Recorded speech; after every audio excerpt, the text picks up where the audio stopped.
Bien amigos, seguimos con más que noticias y ya están en estudio los congresistas Gustavo Rondón de Solidaridad Nacional y también Segundo Tapia, parlamentario de Fuerza Popular, a quien agradezco estar con nosotros esta noche.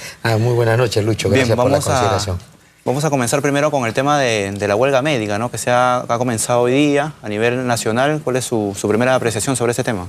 Bueno, definitivamente es, como diría Gabriel García Márquez, crónica de una muerte anticipada, ¿no? En ese sentido, esto se veía venir. Creo que aquí una de las cosas que tiene que resaltar es que el hecho de que sí, o sea, hay promesas incumplidas, que eso hay que valorar. Segundo, que para nadie es un secreto de que el sistema de salud en general no está bien atendido. Y tercero, que creo que se tiene que tener desde el Ejecutivo una actitud más proactiva, ¿no? En todo caso, no decir estoy con el despacho abierto, sino habría que motivar en todo caso toda esta proactividad en aras de solucionar estas huelgas, que ahora ya no solo es un sector, sino son dos dentro y los más principales, en este caso el Ministerio de Salud. Y de salud prácticamente es el 90% de la atención de salud, ¿no? Así es, eso es lo preocupante, ¿no, congresista Tapia? Pese a que se han anunciado que las personas que tengan que ir a atender, si no puedan hacerlo obviamente a los establecimientos del Ministerio de Salud y de Salud, pueden hacerlos en los establecimientos del CISOL. Esto no cubren toda la demanda, obviamente, de la población, ¿no? ¿Qué apreciación tiene usted como médico también? Ambos son médicos sobre esta huelga del sector. Sí, primero saludar a mis colegas médicos de todo el Perú, mi solidaridad con ellos, con su huelga y sus reclamos que son justos. La bachiller Midori de Javis, ministra de Salud, no cumple con las promesas en las que se había comprometido en su momento, y es así que a la fecha es un tema de remuneraciones, es cierto. Los médicos en el Perú se comprometieron a darle bonos, digamos, por guardias, por el tema también de especialistas y también por un tema de zonas alejadas, por atención primaria, y sin embargo no les dan desde enero. Otro tema importante es acá de que también se comprometieron el tema, la ministra prefiere gastar 70 millones de soles en propaganda, en publicidad, y lejos de ello, en solamente 16 meses, y sin embargo, te tiene también la situación de que ha devuelto dinero, 150 millones sin poderlo gastar, y un tema fundamental ahora que pasa porque las cifras tanto de anemia, de desnutrición y todas las enfermedades infectocontagiosas están pues elevadísimas, todo lo que traduce una falta de gestión desde el Ministerio de Salud. Por tanto, aquí no solamente es un tema de salario, sino también es un tema de gestión. Es un tema, digamos, que la ministra de Salud incluso ahora se atreve a decir de que se van a ir a atenderse en CISOL, cuando ellos, el tema de CISOL no son hospitales, son consultorios de solidaridad, más bien ponen en riesgo la salud de los pacientes al recomendarlo que vayan a CISOL. Por lo tanto, yo responsabilizo de esta gestión a la ministra de Salud, pero sin embargo también es importante que hay promesas incumplidas en el sentido de que se comprometieron, por ejemplo, a que los médicos ganen 6.623 soles y sin embargo la ministra de Salud incluso ahora sale a decir que se ha cumplido todo. No, señora, acá hay un tema de que hay una promesa incumplida porque esta reforma, que es una hemorragia de decretos legislativos, solamente no hay nada de reforma. Todo sigue igual, sistema fragmentado, no hay rectoría única y muy por el contrario, reforma sin dinero y, ojo, cuidado que está atentando y yendo a lo que es la privatización de la salud. El Hospital Loaiza, Caetano Heredia, San Bartolomé, Coyique y aparte también, digamos, aquí el Hospital de Mayo, quieren privatizar. A ver, pues que vayan a privatizar el Hospital de Chota, lo que quieren de alguna manera es la carnecita, privatizarlo. Y yo diría que la ministra de Salud frente a los indicadores, incluso, miren, el Perú entero pide a gritos médicos especialistas.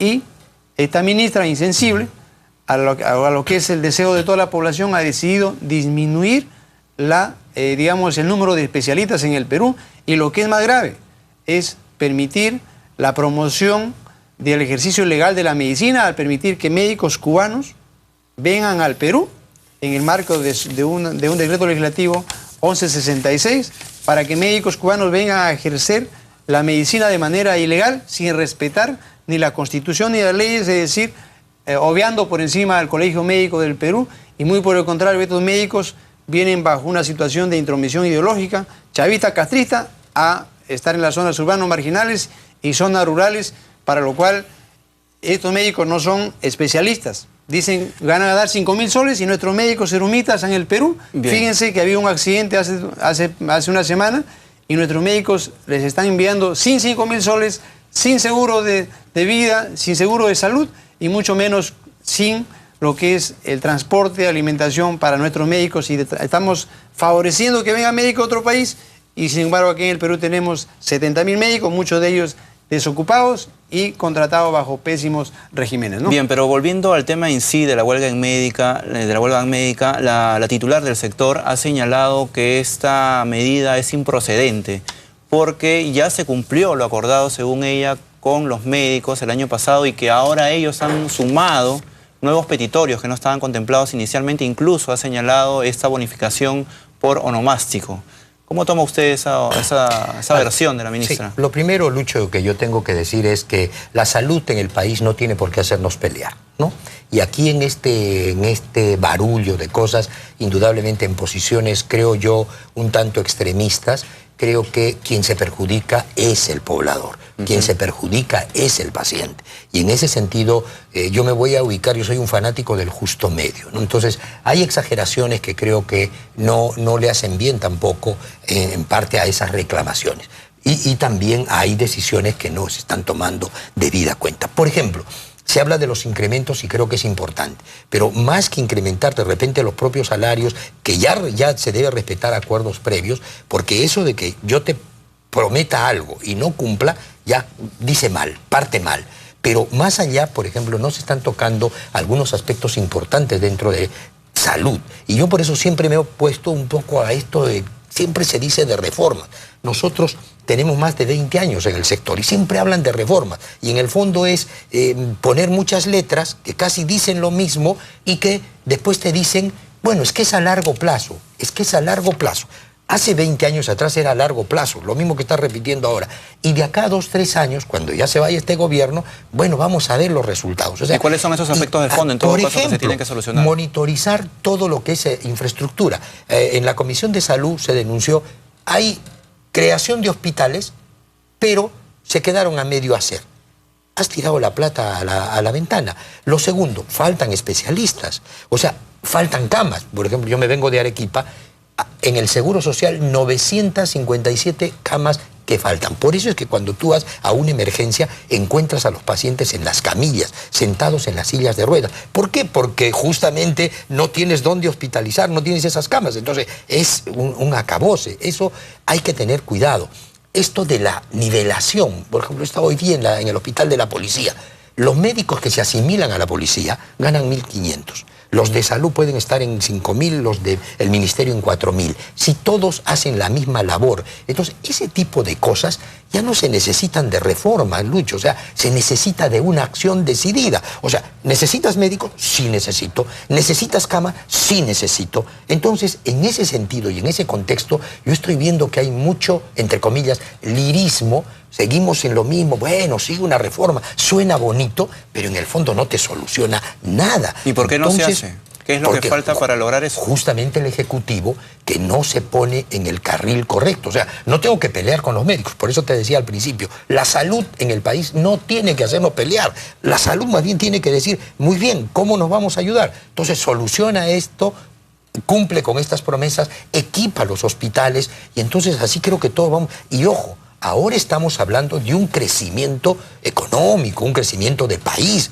Y el mejor indicador, por eso es que la gente a veces dice, pero ¿de qué inclusión hablamos? ¿De qué crecimiento hablamos? Si en el fondo tú vas a un hospital que es sensible, cuando tienes dolor, cuando un hijo se te enferma, o tu papá, o tú mismo, y vas y encuentras que eso no está bien. Entonces, ¿de qué inclusión hablamos? Ojo, el presidente Ollanta dijo, yo voy a poner un hospital por provincia. Sin embargo, eso está bien, resultó un poquito exagerado. Ya, no pongamos el hospital, pero por lo menos lo que tenemos, potenciémoslos, desembalsemos los hospitales, agreguemos los especialistas, agreguemos el personal que falta y en el fondo la solución no es tan complicada. Y si tenemos crecimiento y hay recursos económicos, pongámoslos en el Ministerio de Salud, en Educación.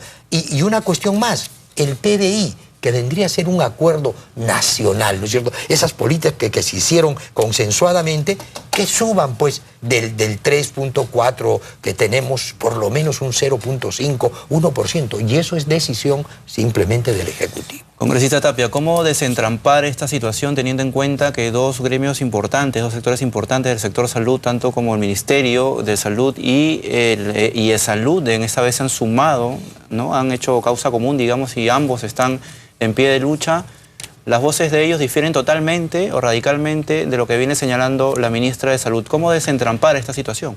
La forma práctica es que la ministra de Salud se va de su casa, ¿no? Es un tema muy puntual que de un paso al costado que renuncie por su incapacidad, por su ineficiencia, incluso en la capacidad de gasto y en la gestión. Todo está de cabeza en el Ministerio de Salud.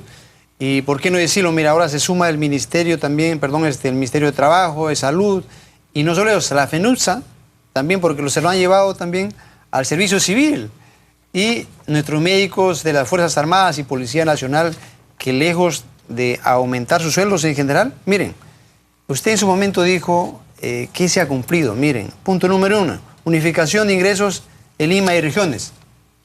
Las regiones hasta el día de hoy no reciben su aumento de 1.500 soles. Incremento remunerativo consolidado de 1.500. Falso, porque al final lo que han hecho es llevar las bonificaciones al sueldo y prácticamente incluso muchos de ellos ganan menos que antes. Otro tema es incluir a médicos residentes serumistas. Igual, muchos médicos serumistas hasta el día de hoy incluso no les pagan. El tema también de la ley 559 del trabajo médico, miren, han generado ahora el decreto legislativo 1153, que es inconstitucional, por lo cual se vulnera sus derechos adquiridos, ¿no? Y otro tema que es, dicen, la nueva remuneración entra en vigencia desde septiembre de 2013, ya le pagaron septiembre, octubre, noviembre y diciembre, pero les pagaron prácticamente en diciembre. Y desde enero, es importante que sepa todo el Perú, hasta el día de hoy no le pagan ni un sol. Tampoco lo que es en el tema de los bonos de 450 por atención primaria y los bonos de 400 soles por lo que es de atención especializada. No le han pagado, ministra, no sé, o sea, ¿qué habla usted? Más bien habla de que están pidiendo un sueldo por cumpleaños, eso es completamente falso. O sea, prácticamente los acuerdos del año pasado, sí, ninguno se ha cumplido. Sí, y quiero terminar con el tema de la compensación por el decreto de zonas alejadas y de fronteras, que es el decreto supremo 173, 1.480 soles, nada. Y el tema también, el tema de ley de nombramiento médico, ahora tenemos ya cerca de 5.000 médicos que están contratados por el CAS, porque le hago recordar, el presidente Ollanta Humala dijo, vamos a eliminar los CAS, vamos a hacer un hospital en cada provincia, vamos a hacer la reforma de salud, nada de reforma, y también dijo, ojo, vamos a aumentar el presupuesto en 0.5% del PBI hasta llegar al 9%. Miren, no hay decisión política, el gasto de bolsillo con la ley de aseguramiento ha aumentado a 38%, ahora se necesitan unos 6.000 millones de soles en salud para que podamos tener siquiera un mínimo de un seguro en salud, porque este seguro que tenemos ahora, vayan a ver, los hospitales se caen a pedazos, los pacientes que llegan, todo pagan, entonces resulta siendo un registro antes que un seguro de salud. Y ahora también, que el tema también, digamos, con e-salud, ahora nuestros médicos en e-salud también hay promesas incumplidas con lo que es la Presidencia Ejecutiva de Salud, y es por eso que al final se traducen en un tema de temas no solo remunerativos, sino un tema de reforma de salud, promesas incumplidas empezando por el presidente Ollanta, y al final debo resumirlo, que la salud en el país está pasando por una crisis total. La salud del país está pasando es un desastre, disculpe, señor periodista, pero la solución, ¿por qué pasa? Yo soy del Hospital Loaiza, pero también soy de Cajamarca, de Chota. En mi región está realmente hundida en la región más pobre del Perú según el año 2013. Tenemos un presidente responsable allá también, el señor Gregorio Santos, pero también es responsabilidad del gobierno. Y ahí también Cifras de mortalidad materna. En Cajamarca, por ejemplo, somos campeones de la mortalidad materna. 15 de las 117 a las 16 semanas epidemiológicas. Esto es, se traduce la salud en el país, en mi región, Cajamarca, presidente. Entonces, el monseñor Luis Bambarén se ha ofrecido como mediador para solucionar este problema, este conflicto. ¿Cómo toman, se requiere de mediadores? ¿Cómo se puede solucionar una situación como esta que afecta a tantos millones de personas? Lucho, por eso te decía, en la salud, más bien todos tenemos que ver un mismo objetivo, ¿no? Por ejemplo, cuando hablaba de lo de los hospitales de Cajamarca, también ahí hay que poner el justo medio. O sea, las autoridades regionales también manejan presupuestos. O sea, no solo es el Ministerio de Salud, también tenemos que monitorizar las regiones, ver las inversiones. La tercerización, por ejemplo, es otro problema. Agregando a lo que estaba muy bien puntualizando Segundo, por ejemplo, el pago de guardias. Dijeron, vamos a aumentar, pero les bajaron el número de guardias. O sea, yo te digo, te voy a aumentar el pago de guardias, pero ya no vas a hacer las 8, vas a hacer 5. Al final de cuentas, es un juego de números. Eso es lo que tienen que entender en el Ejecutivo. Fundamentalmente, creo, el ministro de Economía y Finanzas, porque de ahí parten las cosas. O sea, a la salud no la podemos seguir agarrando del cuello. O sea, como que, bueno, a ver, ¿qué le damos? ¿Cómo le vamos dando poquito? No, o sea, la salud está en emergencia. O sea, la gente se está muriendo justamente por el desatino. O sea, en el fondo, el Ejecutivo tiene que decir, muy bien, voy a tomar la decisión de elevar mi PBI, mi inversión, y obviamente monitorizar cada cosa. Porque yo no creo de reformas y tantas reformas, si quieres poner en óptima condición un hospital, un centro de salud, empezar a aplicar las redes de salud. O sea, estoy viendo de que estamos enfrentando médicos, el gremio de salud en general, con una decisión del Ejecutivo, de la ministra, por ahí se hacen los muertitos los presidentes regionales, que también tienen que ver, y estamos pidiendo a Monseñor Bambarén a ver cómo cuando realmente no tendríamos por qué pelearnos, Lucho. O sea, en el fondo, tranquilamente, las decisiones están ahí al frente, y creo que cualquiera lo entendería y lo aceptaría bien. Vuelvo a reiterar, el problema entre un extremo y el otro son los pacientes. O sea, son los pacientes los que dilatan su cita, dilatan sus exámenes, muchas cuestiones podrían quedarse en el camino y ser fatales. Entonces ahí se tiene que llamar a la acción, ¿no? Perfecto, muchísimas gracias. Yo les agradezco a ambos congresistas su presencia esta noche en Más que Noticias. Fue el congresista Gustavo Rondón y su colega, el parlamentario Segundo Tapia. Bien amigos, seguimos con la información y ahora les comentamos que la Federación de Estudiantes del Perú descartó que se vaya a sumar a la marcha convocada para mañana por la Asamblea Nacional de Rectores, que se opone a la nueva ley universitaria. A través de un comunicado, Michael Ortiz, presidente de la Federación, dijo que no han sido comunicados sobre la movilización y cuestionó que se los haya nombrado.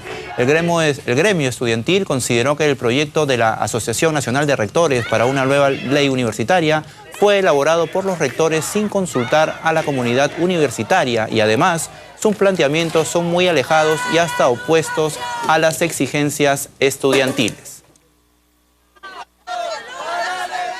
Y el psicólogo de Cedro, Rolando Salazar, advirtió que la posibilidad de desarrollar el alcoholismo se incrementará en la medida de que se inicie a una edad más temprana el consumo de este tipo de bebidas. Recomendó que los padres deben de informar a sus hijos sobre las consecuencias que genera el abuso del alcohol. Estos tiempos tienen ciertas costumbres que no son las más adecuadas para arraigar un sentido preventivo en la formación de nuestros hijos. Esto parte del hogar, esto parte de incrementar el nivel de información en nuestros hijos. Esto parte de decirles, mira, si tú tomas te puede pasar esto, esto o lo otro. Si tú optas por otro tipo de costumbres de diversión, vas a tener este resultado. El adolescente tiene que decidir, más que decirle no lo hagas. Apuntar a la autorregulación, pero informada, o sea, que sepan cuál es. Ahora, ellos pueden tener la información, pero eso no va a impedir que tengan la experiencia.